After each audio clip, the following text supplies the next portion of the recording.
அத்தியாயம் 1. பணக்காரர்களின் செல்வ ரகசியம். ஒரு நாள் பள்ளிக்கு சென்று திரும்பிய பின் நான் எனது பணக்கார அப்பாவின் அலுவலகத்தில் வேலை செய்து கொண்டிருந்தேன். அப்பொழுது எனக்கு கிட்டத்தட்ட 15 வயது இருக்கும்.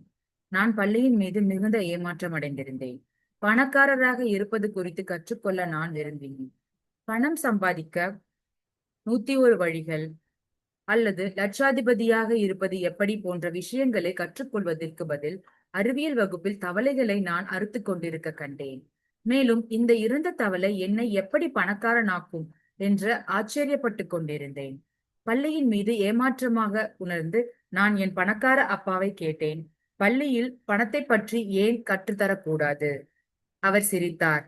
அவர் தனது வேலையிலிருந்து தலையை நிமிர்த்தி, எனக்கு தெரியாது, நானும் அதை பற்றி ஆச்சரியப்பட்டிருக்கிறேன். சற்றே இடைவெளி விட்டு அவர் கேட்டார், ஏன் கேட்கிறாய்? நல்லது என்றபடி நான் மெதுவாக சொன்னேன். நான் பள்ளியில் சலிப்பாக உணர்கிறேன். நாம் பள்ளியில் படிப்பதற்கு யதார்த்த உலகிற்கும் இடையில் எந்த சம்பந்தமும் நான் காணவில்லை.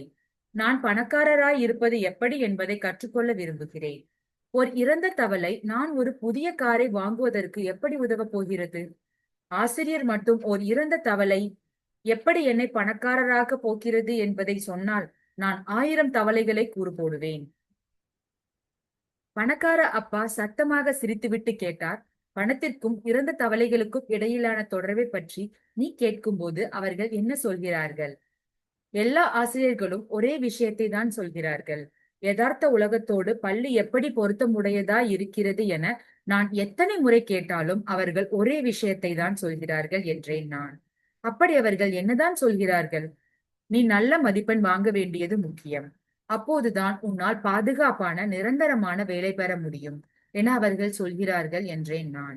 நல்லது, அதைதான் பெரும்பாலான மக்கள் விரும்புகிறார்கள் என்று கூறிய அவர் தொடர்ந்து, வேலைக்கு செல்வதற்காகவும் பொருளாதார பாதுகாப்பிற்காகவும் தான் நிறைய பேர் பள்ளிக்கூடத்திற்கு போறாங்க என்றார் அவர். ஆனால் அதை செய்ய நான் விரும்பவில்லை. யாரோ ஒருவருக்காக வேலை செய்ய நான் விரும்பவில்லை. என்னால் எவ்வளவு பணம் சம்பாதிக்க முடியும், என்னால் எப்போது வேலைக்கு செல்ல வேண்டும், எப்போது விடுமுறை எடுக்க வேண்டும் என்று யாரோ ஒருவர் சொல்கிற விதத்தில் என் வாழ்க்கையை கழிக்க நான் விரும்பவில்லை. நான் சுதந்திரமாக இருக்க விரும்புகிறேன். பணக்காரராக இருக்க விரும்புகிறேன். அதனால்தான் நான் வேலையை விரும்பவில்லை. ரிச் டாட் புவர் டாட் புத்தகத்தை வாசிக்காதவர்களுக்கு நான் இங்கு ஒன்றை குறிப்பிட விரும்புகிறேன். நான் பணக்கார அப்பா என்று அழைக்கும் நபர் என்னுடைய நல்ல நண்பன் ஒருவனின் தந்தை. அவர் கையில் பணம் எதுவும் இல்லாமல் முறையாக கல்வி பயிலாமல் தனது வாழ்க்கையை தொடங்கியிருந்த போதிலும் ஹவாயின் பணக்கார மனிதர்களில் ஒருவராக ஆனார்.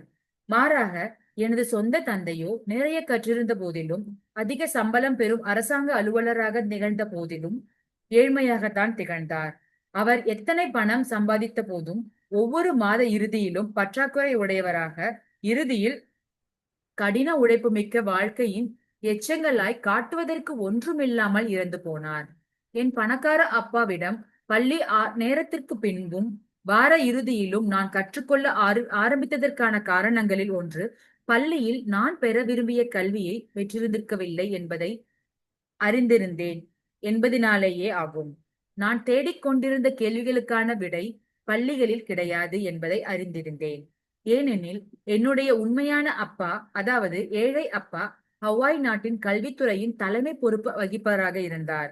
என்னுடைய சொந்த அப்பா ஆசிரியர்களுக்கெல்லாம் மேலான ஆசிரியர். ஆனால் அவர் பணத்தை பற்றி எதுவும் அறிந்திருக்கவில்லை என்பது எனக்கு தெரியும். எனவே நான் அதை அறிந்து கொள்ள விரும்புகிறேனோ அதனை பள்ளி அமைப்பு எனக்கு கற்றுத்தராது என நான் அறிவேன். 15 வயதில் பணக்காரருக்கு வேலை பார்க்கும் ஒரு ஊழியனாக இருப்பது எப்படி என்பதை விட பணக்காரராக இருப்பது எப்படி என்பதையே பெரிதும் அறிந்து கொள்ள விரும்பினேன். பணத்தட்டுப்பாடு காரணமாக நான் என் அம்மாவும் அப்பாவும் எப்பொழுதும் சண்டை போட்டுக் கொண்டிருப்பதை பார்த்த பின்பு எனக்கு பணம் பற்றி கற்றுத்தரக்கூடிய ஒரு நபரை எதிர்பார்க்க ஆரம்பித்தேன். இப்படிதான் நான் என் பணக்கார அப்பாவிடம் படிக்க வந்தேன். நான் 9 வயதிலிருந்து 38 வயது வரைக்கும் அவரிடமிருந்து கற்றேன். எண்ணளவில் அவர்தான் நான் எதிர்பார்த்த கல்வி. எண்ணளவில் அவர்தான் எனது பிசினஸ் ஸ்கூல், யதார்த்த வாழ்க்கைக்கான வணிக பள்ளி. என் பணக்கார அப்பாவின் பயிற்சி காரணமாகவே என்னால் 47 வயதில் பணி ஓய்வு பெற முடிந்தது. இருந்தும் அதன் பின்னாலான என் வாழ்க்கை முழுமைக்குமான பொருளாதார பலம் உடையவனாக இருக்க முடிந்தது. நான் மட்டும் எனது ஏழை தந்தையின் அறிவுரையை பின்பற்றி இருந்தால் 65 வயது வரை ஒரு ஊழியனாக பணியாற்றி, அதாவது இன்று வரை பணியாற்றியபடி என் வேலை நிரந்தரத்தை குறித்தும் எனது ஓய்வூதிய திட்டத்தோடு தொடர்புடைய பரஸ்பர பங்குகளின் மதிப்பு கீழிறங்கியபடியே செல்வதை குறித்தும் கவலைப்பட்டபடி இருந்திருப்பேன். என் பணக்கார அப்பாவின் அறிவுரைக்கும் என் ஏழை அப்பாவின் அறிவுரைக்குமான வித்தியாசம் எளிமையானது. என் ஏழை அப்பா எப்பொழுதும் சொல்வார், பள்ளிக்கு சென்று நல்ல மதிப்பெண் வாங்கு, அப்போதுதான் ஆதாயம் தரக்கூடிய பாதுகாப்பான நிரந்தரமான வேலை கிடைக்கும். என் பணக்கார அப்பா, நீ பணக்காரராக இருக்க வேண்டும் என்று விரும்பினால் நீ தொழில் செய்பவனாகவோ முதலீடு செய்பவனாகவோ இருக்க வேண்டும் என்று அறிவுரை சொல்வார். பள்ளியானது நான் சொந்த தொழில் செய்பவனாகவோ அல்லது முதலீடு செய்பவனாகவோ இருப்பதற்கு கற்றுத்தரவில்லை என்பதே எனது பிரச்சனை. நீ பணக்காரனாக இருக்க விரும்பினால் நீ தொழில் செய்பவனாகவும் முதலீடு செய்பவனாகவும் இருக்க வேண்டும். தாமஸ் ஆல்வா எடிசன் பணக்காரராகவும் புகழ் பெற்றவராகவும் இருந்தது எதனால்? இன்றைக்கு நீ பள்ளியில் என்ன படித்தாய் என கேட்டார் பணக்கார அப்பா. அன்றைய தினத்தை பற்றி சற்று நேரம் யோசித்தபடியே இருந்துவிட்டு கடைசியில் நான் கூறினேன், நாங்கள் தாமஸ் எடிசனின் வாழ்க்கையை பற்றி படித்துக் கொண்டிருந்தோம். எடிசன் கற்றுக்கொள்ள வேண்டிய முக்கிய நபர்தான் என்றார் பணக்கார அப்பா. அவர் எப்படி பணக்காரராகவும் புகழ்பெற்றவராகவும் இருந்தார் என்பதை பற்றி விவாதித்தார்களா? இல்லை என்றேன் நான். நாங்கள் மின்விளக்கு போன்ற அவரது கண்டுபிடிப்புகளை பற்றி மட்டுமே பேசினோம். பணக்கார அப்பா சிரித்தபடி சொன்னார், நல்லது. உங்கள் ஆசிரியர் கூறியதற்கு முரணாக பேசுவதை நான் விரும்பவில்லை. தாமஸ் எடிசன் மின்விளக்கை கண்டுபிடிக்கவில்லை, ஆனால் அதை முழுமையடைய செய்தார். பணக்கார அப்பா தாமஸ் எடிசன் அவரது நாயகர்களுள் ஒருவர் என்றும் அவரது வாழ்க்கையை பற்றி படித்திருப்பதாகவும் சொல்லிக் கொண்டே போனார். பிறகே அந்த கண்டுபிடித்த பெருமை அவருக்கு வந்தது என நான் கேட்டேன். அவரது விளக்குக்கு முன்பே வேறு விளக்குகளும் கண்டுபிடிக்கப்பட்டன. ஆனால் அவை நடைமுறைக்கு உகந்ததாக இல்லை.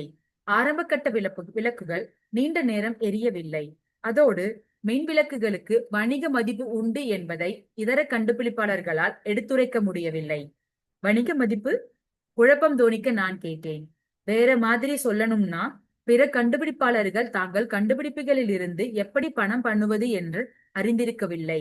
ஆனால் தாமஸ் எடிசன் அதை அறிந்திருந்தார் என்று கூறினார் பணக்கார அப்பா. அப்படின்னா அவர்தான் பயனுள்ள முதல் மின்விளக்கை கண்டுபிடித்தார். அத்தோடு பல்பை எப்படி விற்பது என அறிந்திருந்தார். பணக்கார அப்பா தலையை அசைத்து ஆமோதித்தார். அவரோடு வியாபார அறிவுதான் அவருடைய பல கண்டுபிடிப்புகளை லட்சக்கணக்கான மக்களுக்கு பயனுள்ளதாக மாற்றியது. தாமஸ் எடிசன் வெறுமனே கண்டுபிடிப்பாளர் மட்டுமல்ல, ஜெனரல் எலக்ட்ரானிக் மற்றும் பல பெரிய நிறுவனங்களை தொடங்கியவரும் கூட. உன்னோட ஆசிரியர் அதையெல்லாம் உனக்கு சொல்லி தந்தார்களா? இல்லை என்றேன் நான். அவங்க சொல்லி தந்திருக்கலாம்னு விரும்புறேன். நான் எந்த விஷயத்தில் அதிக ஆர்வமுடன் இருந்திருப்பேன்? பதிலாக தாமஸ் எடிசன் எப்படி யதார்த்த வாழ்க்கைக்கும் பொருத்தமானவராக இருப்பார் என்று ஆச்சரியப்பட்டும் அளந்து கொண்டும் இருப்பேன். அவர்கள் எடிசன் எப்படி பெரும் பணக்காரராக ஆனார் என்று எனக்கு சொல்லியிருந்தால் நான் மிகவும் ஆர்வத்தோடு இருந்திருப்பேன். மிகவும் கவனத்துடன் கேட்டிருந்திருப்பேன். பணக்கார அப்பா சிரித்தபடியே, கண்டுபிடிப்பாளரும் கோடீஸ்வரரும் கோடிக்கணக்கான டாலர் மதிப்பிலான குழுமத்தை நிறுவியவனுமான தாமஸ் எடிசனை பற்றி எனக்கு சொல்லத் தொடங்கினார். அதன் சாரம் இதுதான். எடிசன் படிப்பை பாதியிலேயே நிறுத்திவிட்டார். காரணம், அவரது ஆசிரியர்கள் பள்ளி படிப்பிற்கு எடிசன் தகுதியானவன் அல்ல என்று கருதியதுதான். சிறு பையனாக இருந்த போதே புகைவண்டி நிலையத்தில் இனிப்பு மிட்டாய்களும் பத்திரிகைகளும் விற்கும் பணியை மேற்கொண்டார். அங்கே அவர் தன் விற்பனை திறமையை வளர்த்துக் கொண்டார். விரைவிலேயே புகைவண்டியின் பின்புறத்தில் தனது சொந்த செய்தித்தாள்களை அச்சிட்டதோடு சில பையன்களை வேலைக்கமர்த்தி இனிப்பு மிட்டாய்களையும் அவரது செய்தித்தாள்களையும் விற்கச் செய்தார். பையனாக இருக்கும் போதே 1 வருட காலத்திற்குள் தொழிலாளியாய் இருந்து முதலாளியாக மாறியதோடு 10-12 பேருக்கு வேலையும் கொடுத்தார். ஆக இப்படிதான் தாமஸ் எடிசன் அவரோட வியாபார வாழ்க்கையை தொடங்கினார் இல்லையா என நான் கேட்டேன். பணக்கார அப்பா தலையசைத்து சிரித்தார். ஏன் ஆசிரியர்கள் இதை சொல்லல? இந்த கதையை கேட்டு நான் ரசித்திருப்பேனே என்றேன் நான். இன்னும் நிறைய இருக்கு என்றபடி பணக்கார அப்பா எடிசனின் கதையை தொடர்ந்தார். புகைவண்டியில் மேற்கொண்ட வியாபாரத்தில் எடிசன் சீக்கிரமே சுவாரஸ்யம் இழந்தார். டெலிகிராஃப் ஆபரேட்டர் வேலையில் சேருவதற்காக மோரிஸ் குறியீடுகளை எப்படி அனுப்புவது பெறுவது என கற்றுக்கொள்ள ஆரம்பித்தார். விரைவில் எடிசன் சுற்று வட்டாரத்தில் உள்ள சிறந்த தந்தியடிக்கும் அலுவலகங்களில் ஒருவராக ஆகியதோடு அத்திறமையை பயன்படுத்தி ஒவ்வொரு நகரத்திற்கும் பயணம் செய்தார். ஒரு இளம் தொழில் முனைவராகவும் தந்தி அடிப்பவராகவும் இருக்கும்போது கற்றுக்கொண்டதே அவரை வியாபாரியாகவும் மின்விளக்கை கண்டுபிடித்தவராகவும் மாற்ற உதவியது. தந்தி அடிப்பவராக இருந்து அவர் சிறந்த தொழிலதிபராக திகழ எப்படி உதவியது என நான் சற்றே குழம்பியபடி கேட்டேன். நான் பணக்காரராக ஆவதற்கு இந்த கதை எந்த விதத்தில் உதவியா இருக்க போகிறது என்றேன். நான் விளக்குவதற்கு கொஞ்சம் நேரம் கொடு என்றார் பணக்கார அப்பா. தாமஸ் எடிசன் வெறும் கண்டுபிடிப்பாளர் மட்டுமல்ல என்பது உனக்கு தெரியும். சிறு வயதிலேயே அவர் சொந்தமாய் தொழில் செய்தார். அதனால்தான் அவர் பணக்காரராகவும் தொழில் பெற்றவராகவும் ஆனார். பள்ளிக்கு செல்வதற்கு பதில் யதார்த்த உலகில் வெற்றி பெற தேவையான வியாபார திறமைகளை வளர்த்துக் கொண்டார். நீ என்னிடம் பணக்காரராக ஏன் மேலும் மேலும் பணக்காரர்களாக ஆகிறாய் என கேட்டாய் அல்லவா? ஆமாம் என்றேன் நான். எனது பணக்கார அப்பாவின் பேச்சின் இடையில் அவசரப்பட்டு இடையிட்டதற்காக கொஞ்சம் வருத்தமாக உணர்ந்தேன். தந்தி அலுவலர் மற்றும் முதலாளியாக இருந்த அவரது முந்தைய அனுபவங்களே அவரை மின் விளக்கு விஷயத்தில் புகழுடையவராக்கியது. தந்தி அலுவலகராக இருந்ததால் தந்தி அனுப்பும் முறையை கண்டுபிடித்தவரை பெரிதும் வெற்றிகரமாக மாற்றியது எதுவென அவர் அறிவார். அது அந்த வியாபார அமைப்பேயாகும். தந்தி கம்பிகள், தந்தி கம்பங்கள், திறமையான நபர்கள் மற்றும் ரீலே ஸ்டேஷன்கள் இவற்றுக்கான முறையான அமைப்புகளும் அந்த அமைப்பின் சக்தியுமே இந்த வெற்றியை ஈட்டித் தந்தன என்பதை ஒரு இளைஞனான எடிசன் அறிந்திருந்தார். நான் துள்ளி குதித்தேன். அவர் வியாபாரத்தை அறிந்தவராக இருந்ததால், அமைப்பு எத்தனை முக்கியமானது என்பதை உணர்ந்திருந்ததால் என்றுதானே சொல்ல வருகிறீர்கள். கண்டுபிடிப்பை விட அமைப்பு மிக முக்கியமானது. பணக்கார அப்பா அதை ஆமோதித்தார். பெரும்பாலானவர்கள் ஒரு அமைப்பின் ஊழியராக ஆவதற்கு தான் பள்ளிக்கு போறாங்கிறத விட நீ கவனிக்கலாம். பலர் அதை ஆழமாக பார்க்க தவறிடுறாங்க. தங்களோட வேலையோட மதிப்பை மட்டுமே பெரும்பாலானவர்கள் பார்க்கிறாங்க. அதை பார்க்க மட்டும்தான் அவங்க பயிற்சி அளிக்கப்பட்டிருக்காங்க. அதனால மரங்களை பார்க்கிறார்களே தவிர காட்டை பார்க்கிறதில்லை. சொந்தமாக ஒரு அமைப்பை கொண்டிருக்கிறதை விட ஒரு அமைப்புல வேலை செய்யறதையே பெரும்பாலானவர்கள் விரும்புறாங்க. சரிதான் என்பது போல தலையசைத்தபடியே பணக்கார அப்பா கூறினார். அவங்க பார்க்கிறதெல்லாம் கண்டுபிடிப்பையோ அல்லது உற்பத்தி பொருளையோ தான். அமைப்பை பார்க்கிறதே இல்லை. ஒரு பணக்காரரை எது மேலும் பணக்காரராக ஆக்கிறது என்பதை உண்மையில் பெரும்பாலானவர்கள் பார்க்க தவறிடுறாங்க. தாமஸ் எடிசனும் மின்விளக்கிற்கு இந்த கருத்து எப்படி பொருந்தும் என நான் கேட்டேன். மின்விளக்கை சக்தி வாய்ந்ததாக மாற்றுவது மின் விளக்கல்ல. மாறாக மின்விளக்கை ஒளிர செய்யும் மின் கம்பி வரிசைகள் மற்றும் மின் கம்பங்கள் இவைகள்தான் அவற்றை பொருளுடையதாக மாற்றுகின்றன. மற்றவர்கள் விளக்கை மட்டுமே பார்த்து கொண்டு இருக்கையில் தாமஸ் எடிசன் அதை பெரிதாக சிந்தித்து பார்த்தார். அதுதான் அவரை பணக்காரராகவும் புகழ்மிக்கவராகவும் மாற்றியது. அதுபோல அவரால் சிந்திக்க முடிந்ததற்கும் புகைவண்டியிலும் தந்தி அலுவலகராகவும் அவர் தொழில் பெற்ற அனுபவங்கள் தான் காரணம் என்று உற்சாகமாக நான் பதிலளித்தேன். பணக்கார அப்பா ஆமோதித்தார். அமைப்பின் மற்றொரு பெயர்தான் நெட்வொர்க். நீ உண்மையிலேயே பணக்காரராவது எப்படி என்று அறிந்து கொள்ள விரும்பினால் நெட்வொர்க்கில் காணப்படும் சக்தியை புரிந்து கொள்ளவும் அறிந்து கொள்ளவும் தொடங்க வேண்டும். உலகிலுள்ள பணக்காரர்கள் எல்லாம் நெட்வொர்க்கை உருவாக்கி இருக்கிறார்கள். மற்றவர் எல்லாம் வேலையை எதிர்பார்த்திருக்க பழக்கப்பட்டிருக்கிறார்கள். உலகிலுள்ள பணக்காரர்கள் எல்லாம் நெட்வொர்க்கை உருவாக்கி இருக்கிறார்கள். மற்றவர்கள் எல்லாம் வேலையை எதிர்பார்க்க பழக்கப்பட்டிருக்கிறார்கள். உலகிலுள்ள பணக்காரர்கள் எல்லாம் நெட்வொர்க்கை உருவாக்கி இருக்கிறார்கள். மற்றவர்கள் எல்லாம் வேலையை எதிர்பார்க்க பழக்கப்பட்டிருக்கிறார்கள். மின்சார நெட்வொர்க் இன்றி விளக்குக்கு பெரிதாக எந்த மதிப்பும் இருந்திருக்காது என்றேன் நான். உனக்கு புரிய தொடங்கிவிட்டது. பணக்கார அப்பா புன்னகைத்தார். நெட்வொர்க்கை, அதாவது ஒரு அமைப்பை சொந்தமாக உருவாக்குவதே பணக்காரராக மேலும் பணக்காரராக்குகிறது. நெட்வொர்க்கா? அப்ப நான் பணக்காரராகணும்னா விரும்பினா ஒரு வியாபார நெட்வொர்க்கை எப்படி உருவாக்குவது என நான் கற்றுக்கொள்ள வேண்டியது அவசியமா என நான் விசாரித்தேன். நீ புரிஞ்சுக்கிட்ட என்ற பணக்கார அப்பா மேலும் சொன்னார், பணக்காரர் ஆவதற்கு நிறைய வழி இருக்கு. ஆனால் மாபெரும் பணக்காரர்கள் எப்பொழுதும் நெட்வொர்க்கை உருவாக்கி இருந்தனர். ஜான் டி ராக்ஃபெல்லர் உலகத்திலேயே பெரும் பணக்காரராக எப்படி ஆனார் என்பதை கவனி. அவர் வெறுமனே எண்ணெய்க்காக நிலத்தை துளையிட மட்டும் செய்யவில்லை. எரிவாயு நிலையங்கள், விநியோக வாகனங்கள், கப்பல்கள், பைப்லைன்கள் இவற்றில் நெட்வொர்க்கை உருவாக்கினார். அவரது நெட்வொர்க்கின் துணையுடனே பெரும் பணக்காரராகவும் சக்தி மிக்கவராகவும் திகழ்ந்தார். ஏகபோக ஆதிக்கம் செய்வதாக சொல்லி அமெரிக்க அரசாங்கம் அவரது நெட்வொர்க்கை உடைக்க நிர்பந்திக்கும் அளவிற்கு அவரது நெட்வொர்க் திகழ்ந்தது.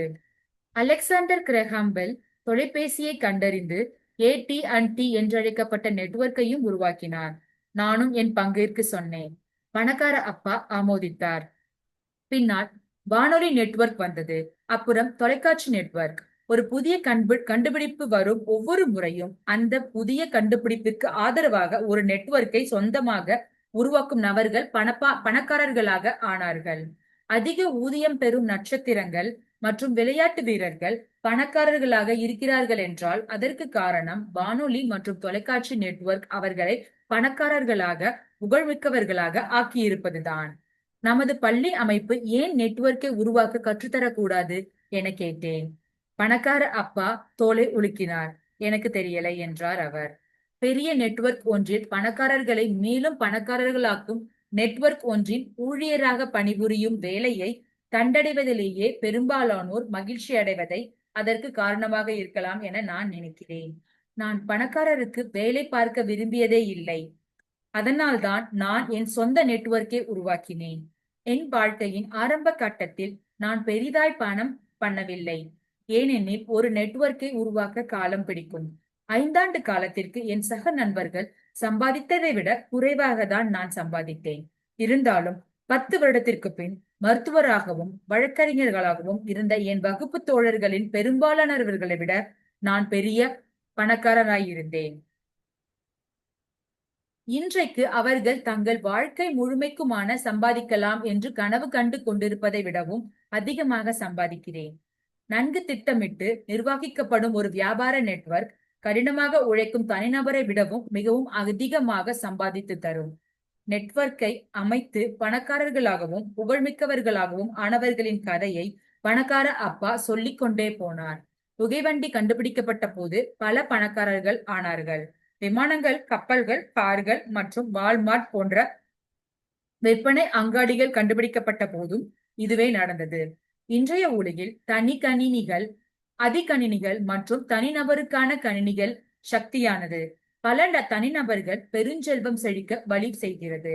ஆனால் அதற்கு அவர்கள் தங்களது சொந்த நெட்வொர்க்கை உருவாக்க வேண்டும்.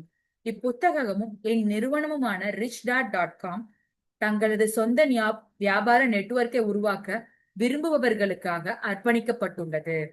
இன்று உலகிலேயே பணக்காரரான பில்கேட்ஸ் நம்மிடையே இருக்கிறார். IBM கணினி நெட்வொர்க்கினுள் கணினி இயக்க நிரலை நிறுவியதன் மூலம் இதனை அவர் செய்தார். தி பீடில்ஸ் இசைக்குழு உலகளவிலேயே புகழ் பெற்றதற்கு காரணம் வானொலி, தொலைக்காட்சி மற்றும் இசைத்தட்டு கடைகளின் நெட்வொர்க் காரணமாகத்தான். விளையாட்டு நட்சத்திரங்கள் லட்சக்கணக்கான டாலர்களை சம்பாதித்திருக்கிறார்கள் என்றால் அது தொலைக்காட்சி, வானொலி நெட்வொர்க் காரணமாகத்தான். சமீபத்திய உலகளாவிய நெட்வொர்க்குகளில் ஒன்றான வலைத்தளங்கள் பலரை லட்சாதிபதிகளாக்கவும் இன்னும் சிலரை கோடீஸ்வரர்களாக்கவும் உருவாக்கி இருக்கிறது. நான் எனது எழுத்து திறமையால் லட்சக்கணக்கான டாலர்களை சம்பாதித்திருக்கிறேன் என்றால் அதற்கு காரணம் நான் பெரும் எழுத்தாளர் என்பதால் அல்ல. டைம் வாட்ஸ் புக்ஸ் மற்றும் AOL நிறுவனத்துடன் நான் வணிக கூட்டு வைத்திருப்பதே ஆகும். richdad.com டைம் வார்னர் புக்ஸ் மற்றும் AOL உடன் ஒருங்கிணைந்து வலைத்தளத்தில் செயல்படுகிறது. அவை சேர்ந்து பணிபுரிவதற்காக மகத்தான நபர்களை உடைய மகத்தான நிறுவனமும் கூட. richdad.com உலகமெங்கும் ஜப்பான், சீனா, ஆஸ்திரேலியா, இங்கிலாந்து, ஐரோப்பா, ஆப்பிரிக்கா, தென்னாப்பிரிக்கா, Canada, India, Singapore, Malaysia, Indonesia, Mexico, Philippines, Taiwan போன்ற நாடுகளிலும் உள்ள இதர நிறுவனங்களுடன் இணைந்து செயல்படுகிறது. பணக்கார அப்பா சொன்னது போல பணக்காரர் நெட்வொர்க்கை உருவாக்குகிறான், மற்றவர்கள் வேலையை எதிர்பார்த்து கொண்டிருக்கிறார்கள். பணக்காரர்கள் ஏன் மேலும் பணக்காரராக ஆகின்றனர்? நம்மில் பலர் இனம் இனத்தோடு சேரும் என்ற பழமொழியை கேட்டிருக்கலாம். அது பறவையை பொறுத்தவரை மட்டுமல்ல, பணக்காரர்கள், நடுத்தர வர்க்கம், ஏழை ஆகியோரை பொறுத்த அளவிற்கும் உண்மையே.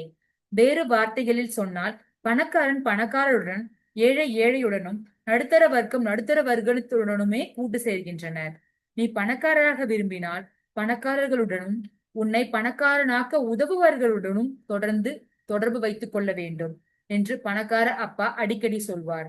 மேலும் அவர், பலர் தங்களை பொருளாதார ரீதியில் பின்னடைய செய்யும் நபர்களுடன் சேர்ந்து கொண்டும் தொடர்பு வைத்துக் கொண்டும் தன் வாழ்க்கையை வீணடிக்கின்றனர் என்பார். இந்த புத்தகம் உங்களுக்கு சொல்ல விரும்பும் கருத்துக்களில் ஒன்று, உங்களை பணக்காரராக்க போகும் உதவும் நபர்களுடன் மேற்கொள்ளும் தொழிலையே நெட்வொர்க் மார்க்கெட்டிங் தொழில். இந்த கேள்வியை உங்களுக்கு நீங்களே கேட்டுக்கொள்ள விரும்பலாம். எந்த நிறுவனத்துக்காக நான் வேலை செய்கிறேனோ, யாருடன் நான் நேரத்தை செலவிடுகிறேனோ, அந்த நிறுவனம் நான் பணக்காரராகுவதற்கு உதவுகிற நிறுவனமா? அல்லது அந்த நிறுவனமும் அதில் உள்ளவர்களும் நான் ஒரு கடின உழைப்பாளியாக இருப்பதிலேயே பெரிதும் ஆர்வம் காட்டுகிற ஒன்றா? மற்றவர்களுடன் இணைந்து செயல்படுவது என்பதை கற்பது நான் பணக்காரராவதற்கும் பொருளாதார சுதந்திரம் அடைவதற்கும் உதவும் என்பதை 15 வயதிலேயே அறிந்திருந்தேன். எண்ணளவில் அது முழுக்க சரியாக்கப்பட்டது. இருந்தும் என்னுடைய உயர்நிலை பள்ளி வகுப்பு தோழர்களும் நல்ல மதிப்பெண் பெற்று பாதுகாப்பான நிரந்தர வேலையை பெறுவதிலேயே சரியெனப்பட்டது. 15 வயதில் பணக்காரருக்காக வேலை செய்யும் நம்பிக்கைக்குரிய பணியாளராக இருக்க விரும்பியவர்களை விட நான் பணக்காரராக ஆவதில் அக்கறையுள்ள நட்பை தேடுவதென தீர்மானித்தேன். என் வாழ்க்கையை திரும்பி பார்க்கும்போது நான் 15 வயதில் எடுத்த தீர்மானம் வாழ்க்கையையே மாற்றியமைத்த தீர்மானம். அது எளிதான தீர்மானமாய் இருக்கவில்லை.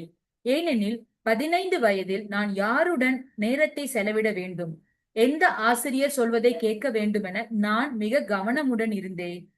உங்களில் யாரெல்லாம் உங்களது சொந்த வியாபாரத்தை உருவாக்குவது என்று முடிவெடுத்துள்ளீர்களோ, யாருடன் நேரம் செலவிடுவது, யார் உங்களுக்காக ஆசிரியர் போன்றவற்றை எல்லாம் கவனத்தில் எடுத்துக்கொள்ள வேண்டும்.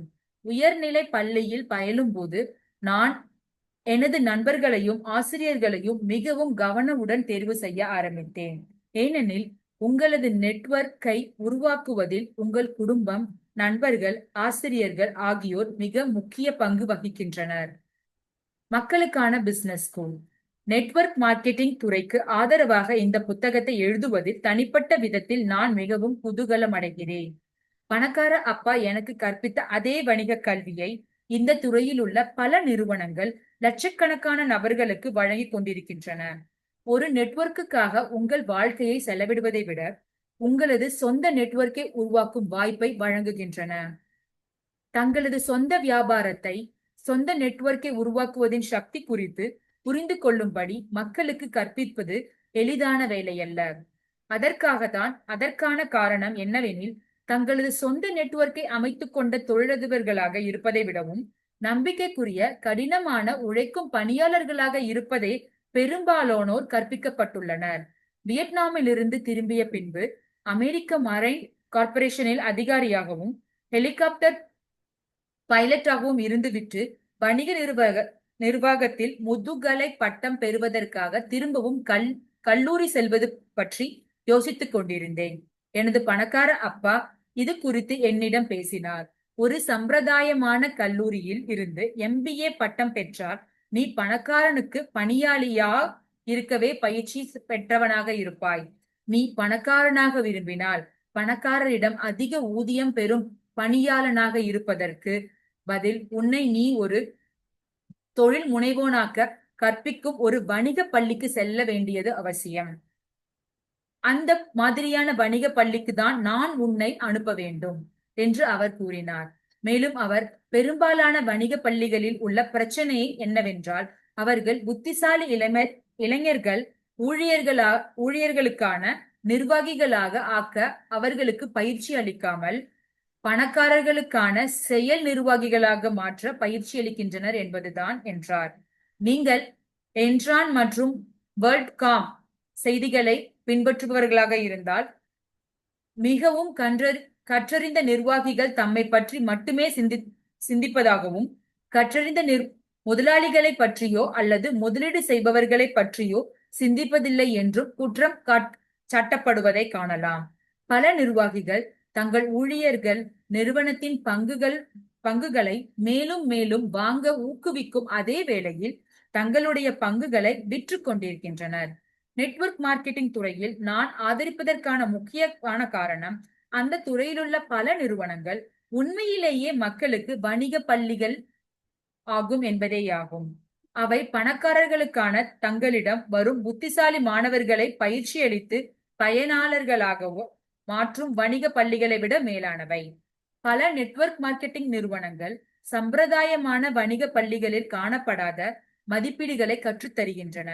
அவற்றுள் ஒன்றாக பணக்காரனாவதற்கு சிறந்த வழி உங்களுக்குள் மற்றவர்களுக்கும் தொழில் அதிபர்களாக கற்றுத்தருவதை சொல்லலாம். பணக்காரராவதற்கு இதர வழிகள். பல நெட்வொர்க் மார்க்கெட்டிங் தொழிலில் ஈடுபட்டு பெருஞ்செல்வம் சேர்த்திருக்கின்றனர். உண்மையில் எனது பணக்கார நண்பர்களில் சிலர் தங்களது பணத்தை நெட்வொர்க் மார்க்கெட்டிங் தொழிலிலேயே சம்பாதித்தனர். இருந்தும் நியாயமாக சொல்ல வேண்டுமானால் ஒருவர் பெருஞ்செல்வத்தை அடைவதற்கு வேறு வழிகளும் உள்ளன. எனவே அடுத்த அத்தியாயத்தில் பணக்காரராவதற்கான இதர வழிகளை பற்றி குறிப்பிடுகிறேன். குறிப்பாக பொருளாதார ரீதியாக சுதந்திரம் அடைவது, பிழைப்புக்காக குற்றேவல் செய்வதிலிருந்து விடுதலையாவது, வேலை நிரந்தரத்திற்காக ஒரு வேலையை பிடித்து தொங்கிக் கொண்டிருப்பது, மாத ஊதியத்தை நம்பி வாழ்வதிலிருந்து விடுதலையாவதற்கான வழிமுறைகளை பற்றி அதில் கூறப்பட்டுள்ளது. அடுத்த அத்தியாயத்தை வாசித்த பின்பு உங்கள் கனவுகளையும் ஆசைகளையும் தொடர்வதற்கான வாகனமாக உங்களது சொந்த பணபலத்தை உருவாக்கிக் கொள்வதற்கான சிறந்த வழியாக நெட்வொர்க் மார்க்கெட்டிங் தொழில் இருக்குமா இருக்காதா என்பது பற்றி நீங்கள் இன்னும் தெளிவாக கருத்தை பெற வாய்ப்புள்ளது.